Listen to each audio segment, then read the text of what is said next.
agradezco sobre todo a Juan Carlos del Bello, rector de la Universidad de Río Negro, por la invitación y a todos los presentes por haber concurrido. De paso aclaro que soy un interesado de toda la vida en la educación superior, pero no soy un especialista en educación superior, como vieron en mi presentación, soy un historiador, o sea que lo que digo es más el producto de la experiencia de una larga trayectoria dentro del sistema universitario y de tener una gran curiosidad por lo que trabajan los colegas, pero sin dedicarme full time a esta temática. Sin duda el punto de partida de esta reunión tiene que ver con la equidad, tiene que ver con la posibilidad de inclusión social. Y en este sentido creo que por justicia social podemos entender dos cosas simultáneamente. Por un lado, la contención de los más desvalidos y por otro lado, la igualdad de oportunidades.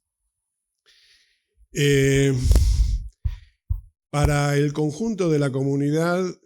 incrementar el potencial de desarrollo sin duda es un elemento crucial y una forma de alcanzar los objetivos de equidad.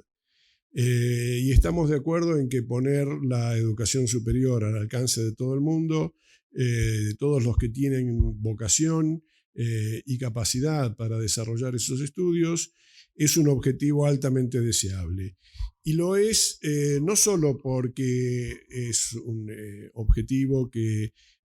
busca asegurar la justicia social en los términos que la definía previamente, la igualdad de oportunidades fundamentalmente, sino también porque es un objetivo que potencia la capacidad productiva de los países. La inversión en educación superior es una inversión de alta rentabilidad y de creciente rentabilidad en la medida en que la sociedad del conocimiento, la economía del conocimiento, hace que la demanda de trabajo altamente calificado sea cada vez más alta. Y esto genera también un problema, y es que genera demandas de gasto social orientados hacia el otro objetivo, digamos, de la justicia social, la contención de los más desvalidos.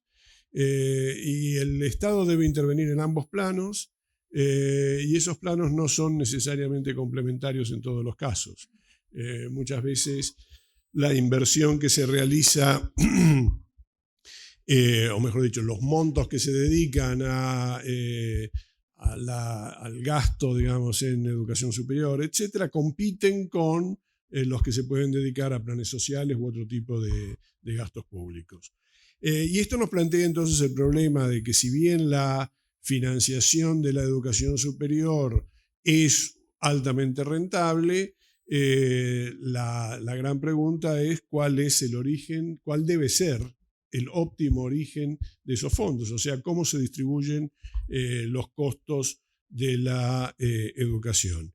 En este sentido, escuchamos permanentemente la idea de que la gratuidad es un derecho, pero en general esta discusión sobre la gratuidad no tiene en cuenta el hecho de que el funcionamiento de las universidades tiene costos muy altos, y por lo tanto esa asignación de derechos debe ir acompañada por una discusión sobre cómo hacer frente a los costos que esos derechos generan. Yo creo que en la Argentina tenemos una costumbre generalizada, no solo en este campo, de establecer normas muy atractivas, que suenan muy bien, pero que en realidad nunca tuvimos demasiada intención de cumplir en el mismo momento que lo establecemos. Y asignar derechos sin adjudicar simultáneamente formas de financiación que permitan solventar los costos es una forma de establecer normas muy agradables, muy atractivas, pero no poder cumplirlas, porque si no tenemos una financiación concreta, esas normas van a quedar en el papel. Un poco lo que hoy veíamos sobre el acceso irrestricto a la universidad cumple con esta característica. Establecemos una norma que es una norma que tiene altísimos costos, porque en realidad si quisiéramos hacer seriamente un acceso irrestricto tendríamos que hacer una inversión muy alta en la igualdad de oportunidades, lo que quiere decir en ofrecer oportunidades a aquellas personas que han tenido menos acceso a bienes culturales y que tienen un trasfondo familiar menos favorable para la trayectoria universitaria,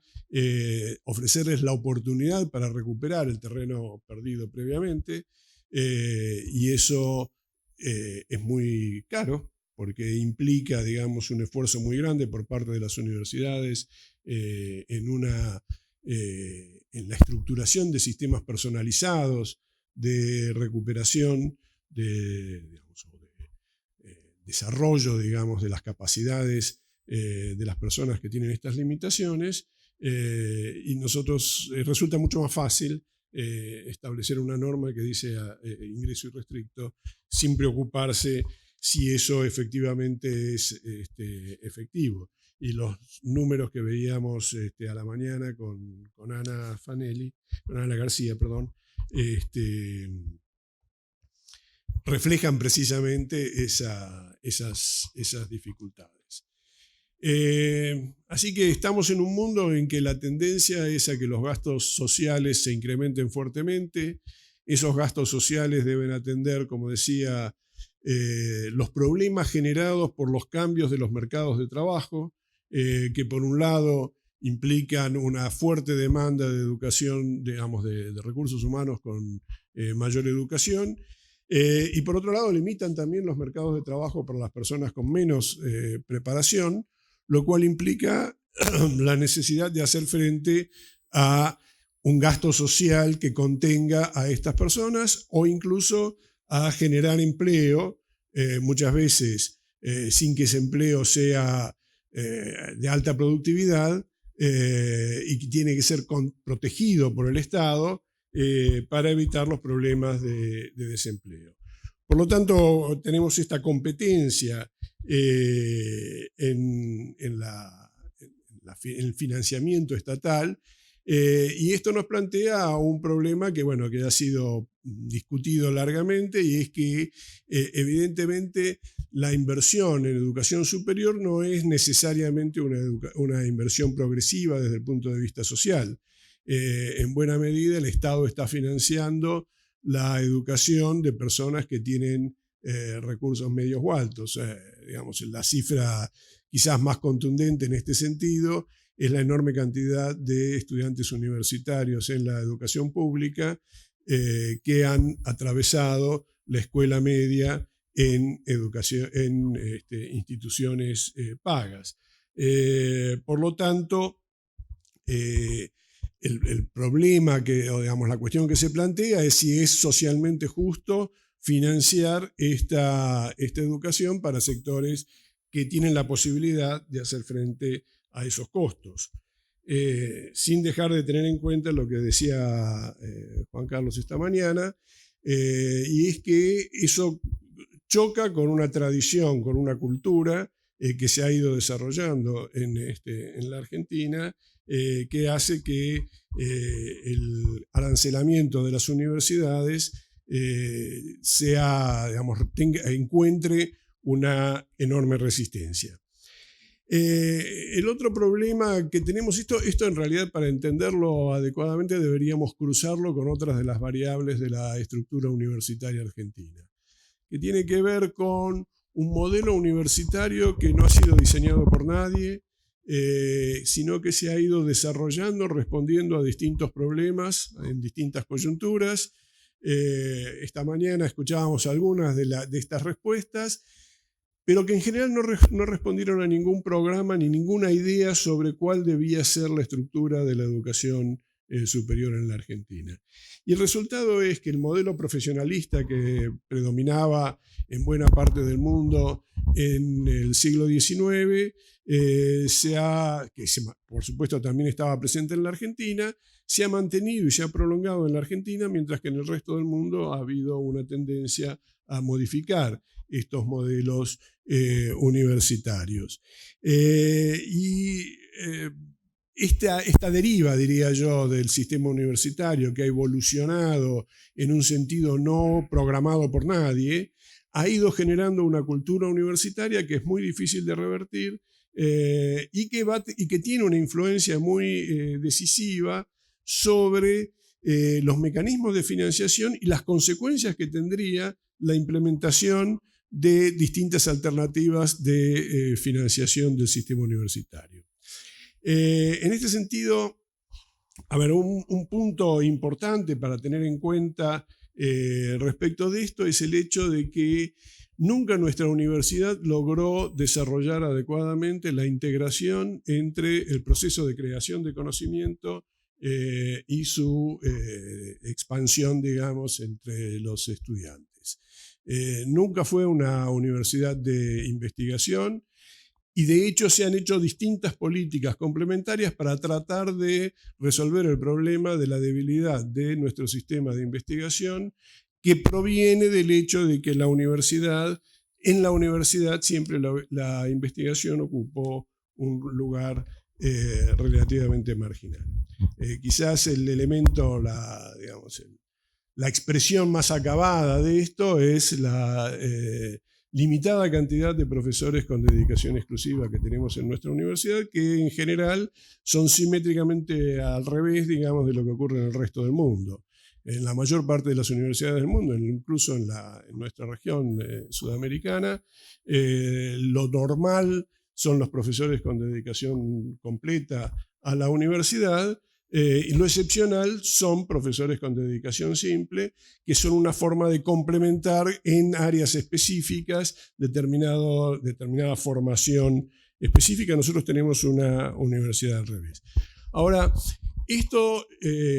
implica, digamos, que si nosotros adoptáramos un sistema de financiación a través de aranceles, seguramente el resultado sería reforzar este modelo de universidad que está mucho más orientado a la formación de profesionales que a una formación más integral y a la generación de conocimientos. Si nosotros miramos, hablábamos hoy de la universidad privada en relación a la pública y veíamos cómo en general en otros países, pero también en la Argentina, el caso de Brasil aparecía como muy elocuente, pero también en la Argentina se da en considerable medida, las universidades privadas atienden la demanda de sectores de menores ingresos, contrariamente a lo que podría suponerse, por lo menos en muchos casos. Bueno, era evidente en el caso de Brasil y ocurre en alguna medida también en el caso argentino. Ahora, cuando uno lo mira desde otro punto de vista, las universidades privadas en Brasil y en la Argentina tienen un problema de calidad vinculado con esta vinculación entre, por supuesto me estoy refiriendo al común del sistema, podría haber situaciones excepcionales, ¿no? No incluiría algún grupo selecto de universidades privadas que tienen una estrategia de desarrollo distinto. Pero digo, en el común de las universidades privadas, yo he visto, digamos, porque me ha tocado estar en proceso de análisis de los sistemas de investigación, y es evidente que todas las universidades privadas tienen serios problemas para llevar a cabo investigación, porque financiar investigación con aranceles es algo prácticamente imposible, y es lógico que así sea, porque lo que los estudiantes están pagando es sus estudios y no la formación o la producción de conocimientos o la formación de los propios profesores. Entonces, es muy difícil mantener, digamos, esta ecuación de calidad y masividad a través de un sistema de arancelamiento. Y por otro lado, en la discusión de los procesos de financiación dentro de las universidades privadas, obviamente las fuentes de los recursos están muy ligadas a la capacidad de presión para la asignación de esos mismos recursos. Con lo cual, aquellas carreras que generan la mayor cantidad de recursos y aquellas actividades que generan la mayor cantidad de recursos tienen mayor capacidad de presión para obtener una parte significativa de ellos. Y sin duda, estas no son las áreas de mayor productividad científica. Entonces hay una contradicción entre la forma en que se generan los recursos cuando estos se generan exclusivamente a través de los aranceles y la forma en que estos se asignan si uno desea formar planteles de docentes de alta calidad en términos de la productividad científica. En algunas universidades del mundo con larga trayectoria,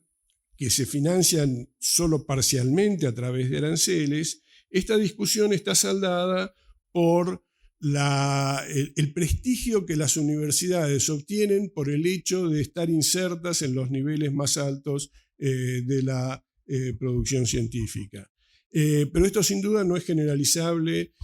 a nuestro sistema, porque esa cultura universitaria que permite que en una universidad de primer nivel internacional, aunque los ingresos provengan de determinada área, se redistribuyan dentro de la universidad de forma más equitativa y priorizando las áreas que más inversión necesitan en función del mantenimiento del prestigio de la universidad, esto no necesariamente ocurriría en la Argentina. Así que hay muchos motivos para pensar que el sistema de arancelamiento llano no tendría efectos positivos sobre el crecimiento de la Universidad Argentina. Esto no quiere decir que no hubiera alguna posibilidad de buscar alternativas sobre la forma de financiar las universidades. Hoy, esta mañana, escuchábamos distintas alternativas de financiación a través de mecanismos, mencionamos el caso de Uruguay, algunos casos europeos, etc. Hay muchas alternativas que son de todas maneras de difícil aplicación en el caso de la Argentina, precisamente porque se ha instalado esta cultura. Más allá entonces del problema de la financiación del sistema universitario, se plantea también la eficiencia en el uso de los recursos disponibles. Y en este sentido creo que la Universidad Argentina tiene un déficit bastante significativo. Por un lado, esta dinámica que ha ido generando una estructura dentro del funcionamiento o una cultura, diría, dentro del funcionamiento de la universidad, no necesariamente ha optimizado la asignación de los recursos. Y muchas veces, bueno, lo mencionaba Juan Carlos esta mañana, la universidad ha sido dominada por los intereses de los sectores que pertenecen a ella, fundamentalmente por los intereses de los docentes, sin que esto, digamos, y no se ha optimizado, digamos, la educación u otros aspectos de la producción que la universidad puede ofrecer. Un tema importante dentro de esto tiene que ver con la articulación de la universidad con la producción de conocimientos. Como decía, la Universidad Argentina ha sido una universidad profesionalista y por lo tanto no ha tenido entre sus prioridades la asignación de recursos a la investigación. Hace ya medio siglo, una estrategia para resolver esto fue la creación del CONICET, que tenía que complementar a la universidad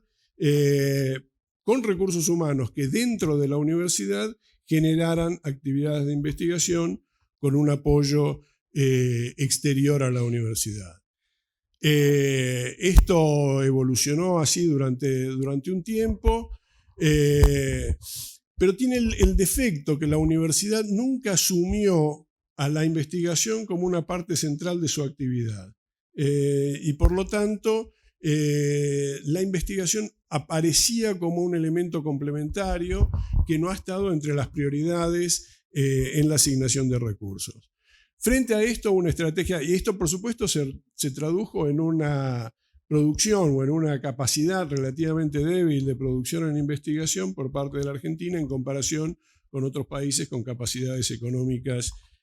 similares. Para revertir esta situación se potenció el CONICET y CONICET tendió a separar más su propia actividad de la actividad universitaria. en lugar de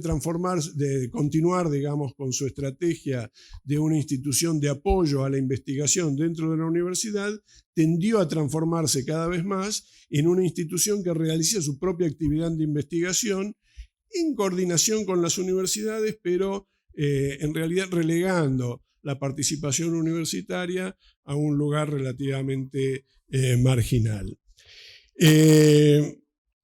Ahora, ¿cómo afecta esto la calidad de la educación que se imparte en las universidades públicas? Es muy difícil vincular investigación y calidad de la educación. Hay algunos ejercicios que se han hecho al respecto, en general no dan resultados demasiado claros. Pero por otro lado, no hay ninguna duda de que la capacidad crítica que se genera alrededor de la actividad de investigación se transmite en el proceso educativo y resulta en una formación universitaria de mayor calidad. En este sentido, articular el sistema universitario con el sistema de investigación, que es, por otro lado, lo que ocurre en la mayor parte del mundo, parece altamente positivo. Y la Argentina ha tendido a evolucionar en un sentido distinto a este, a punto tal que uno podría preguntarse si en el futuro no inmediato, pero en un futuro previsible, esto no va a generar un problema en la formación de los recursos humanos, de los insumos que el sistema de investigación puede tener. Esto lo digo porque la mayor parte de los profesores con dedicación exclusiva hoy en día tienen una descripción más alta al Consejo Nacional de Investigaciones Científicas que a las universidades, lo que implica también un compromiso mucho mayor con su actividad de investigación que con su actividad universitaria. Y no es raro hoy en día escuchar a los investigadores tomar distancia respecto de su actividad docente, porque en realidad su fuente principal de trabajo es efectivamente el Consejo de Investigaciones. Y esto, como digo, si bien en lo inmediato no creo que tenga un impacto muy fuerte, uno podría preguntarse cómo resultará en un periodo, digamos, de mayor tiempo. Bien. Bueno, simplemente para cerrar, querría hacer una reflexión volviendo, digamos, al tema de los aranceles. Seguramente una combinación de un sistema de aranceles y becas es la forma socialmente más equitativa de atender a los costos de la educación universitaria. Por un lado, como bueno, ya lo veíamos esta mañana, las becas tienen que atenderla, digamos, las becas de aranceles, pero también las becas tienen que ir más allá del sistema, digamos, del costo del arancel, para atender las necesidades de los alumnos, darle posibilidad a los alumnos de insertarse en la universidad. Y por otro lado, lo que señalaba al comienzo de la exposición, la necesidad de desarrollar sistemas dentro de las universidades que permitan el desarrollo de las capacidades de las personas que acceden a la enseñanza universitaria con menores recursos socioculturales. Y esto implica niveles de personalización de la educación en ese plano específico, implica exámenes de diagnósticos sobre las distintas dificultades de aprendizaje y cursos específicos o actividades específicas para recuperar en aquellas áreas en las que se detecta esas dificultades, y esto implica costos particularmente altos. Ahora, ¿cómo hacer frente a estos costos crecientes dentro de este contexto complejo al que hacíamos referencia? es sin duda un desafío muy grande, donde el aporte de los propios estudiantes podría, ya sea, digamos, por cualquiera de los métodos que hemos mencionado, digamos, ¿no? Ya sea por aranceles diferidos, por créditos educativos, etcétera, podría ayudar a paliar un poco estos costos que implicarían una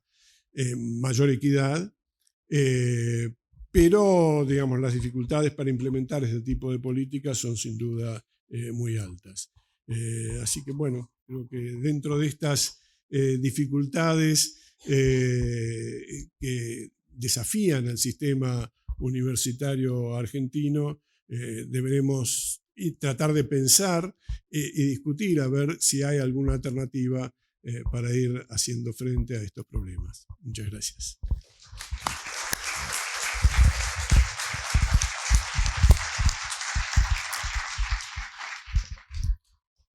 Bueno, muchas gracias, Eduardo. Bien, finalmente tenemos al último expositor de hoy, el doctor Marcelo Rabosi, que es doctor en educación de la Universidad Estatal de Nueva York, es profesor full time en la Escuela de Gobierno de la Universidad Torcuato Di Itela,